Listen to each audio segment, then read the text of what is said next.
and the life. I cannot be saved for you. I cannot save you. I can't even save myself. If you're a Christian, you believe that Jesus can save you. If you just tuned in, boy, this has got to be the weirdest damn episode you've ever heard of the Glenn Beck program. There is a point to this, and it is a crucial point that you understand.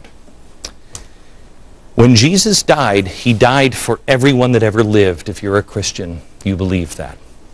It was a collective act. It was an act that covered the collective. Everybody who had lived and everybody who will live. The entire collection of people. But it must be accepted personally, individually. Got it? I want to show you the difference here. Here is traditional Christianity. Jesus died, 2 thieves over here. He took on the sins of the world by choice. The empty tomb represents that he conquered death. He was not a victim because he did it by choice. He's not a victim, he's a victor. He was a conqueror. He conquered death. Got it? To receive his salvation, you accept his forgiveness of sins and live your life according to his will. That's what every Christian church in the country, in the world, believes. This is biblical. Now, the perversion of the concept of collective salvation. You accept his forgiveness. You accept his forgiveness, and then you live your life according to his will. Meaning, do unto others as you would have them do unto you. That's what it means. This is where it becomes the typical political show or the news of the day show. Let me bring this now to Barack Obama. I will play some audio here, lots of audio, of Barack Obama talking about individual salvation. His individual salvation depends on collective salvation. Well, what does that mean? What does that mean? Well, according to Liberation Theology, it means that salvation and redemption bought by Jesus comes in the form of political and social liberation for minorities from white oppression.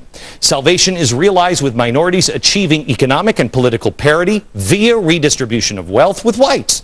Minorities are saved in the sense that white people constantly confess and repent of being racist and meet the economic demands of minorities via the redistribution of wealth as a consequence of in some form or another, reparations.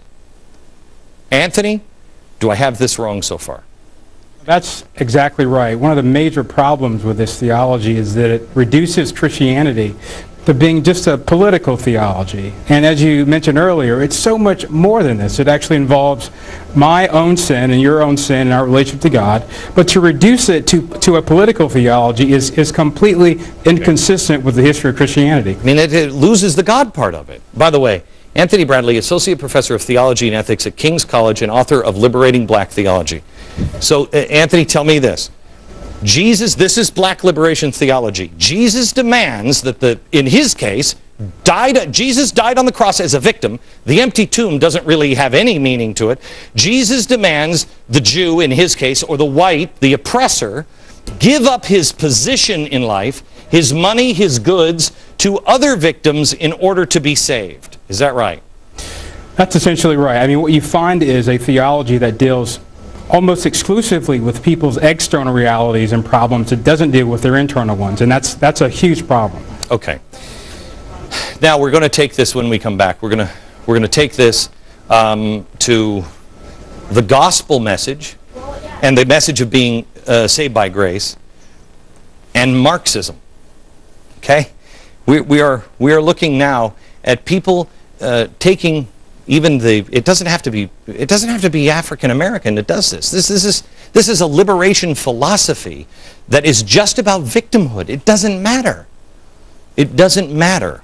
It's just victims and the cobbling of power. And I'm going to show you there's a formula that has happened. It doesn't matter the race, it doesn't matter the country, it doesn't matter what. It's just the same formula over and over again. The message of punishing the oppressor to grab power will expose that and the link to other groups that are using this next. Any group that has institutional power, they are violent. Therefore, the mainline denominations in this country have been violent against black people. The crucifixion of Jesus was a first century lynching. America has a tradition of lynching, in which America lynched more than 5,000 black people in this land. The Christian church said very little about it. It was very violent lynching. So if we understand the cross correctly, we will see it as Jesus being a victim of lynching, a victim of violence. So at the heart of the Christian faith is God taking upon God's self the suffering of the victim. When you see a lynched black body, that's who God is. There's a lot there. This is kind of complex because Jesus did identify with the victims, but Jesus was not a victim. He was a conqueror. The death of Jesus Christ is a moment of victory, as is the resurrection. See, this is the main difference here. Victims as opposed to messiahs, conquerors. Victims or conquerors. Jesus conquered death. He wasn't victimized. He chose to give his life. He did have a choice. If he was a victim, and this theology was true, then Jesus would have come back from the dead and made the Jews pay for what they did. That's an abomination. This is straight now from Cone. Quote,